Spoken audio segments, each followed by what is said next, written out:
పెద్దపల్లి జిల్లా Ramagundam police commissionerate drugs disposable committee ఆధ్వర్యంలో 521 కిలోల గంజాయి దహనం చేశారు. పెద్దపల్లి, మంచిర్యాల జిల్లాల వ్యాప్తంగా 2021 సంవత్సరం నుంచి వివిధ పోలీస్ స్టేషన్లో నమోదైన 64 కేసుల్లో నిందితుల నుంచి సీజ్ చేసిన గంజాయిని కాల్చేశారు.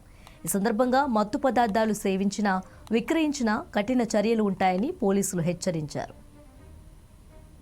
రామగుండం కమిషనరేట్ పరిధిలో డ్రగ్ డిస్పోజల్ కమిటీ చైర్మన్గా ఇతర సభ్యులతో పాటు ఆఫీసర్స్ అందరూ కలిసి 2021 నుంచి ఇతర డిఫరెంట్ పోలీస్ స్టేషన్స్ పరిధిలో ఎన్ఫోర్స్మెంట్లో భాగంగా యాంటీ గాంజా క్యాంపెయిన్లో భాగంగా చాలా కేసులు నమోదు చేయబడ్డాయి. ఆ కేసులలో ఇంత గాంజాను పట్టుకోవడం జరిగింది. ఈ గాంజానంతా అన్ని కేసుల్లో ఉన్న గాంజానంతా కోర్టు పర్మిషన్ తీసుకొని ఈరోజు దాన్ని డిస్పోజల్ కోసము నిర్ణయించింది.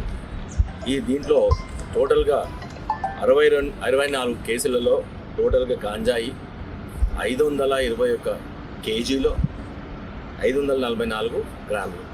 ఈ మొత్తం ఇప్పుడు కనబడుతుందంతా 521 కేజీలు ప్లస్ 524 గ్రాములు మొత్తం. సో 64 కేసులలో ఈ మొత్తం ఇంత గాంజాయిని పట్టుకోవడం జరిగింది. దీని వాల్యూ మార్కెట్ వాల్యూలో 1,30,38,30,38,000. సో ఇది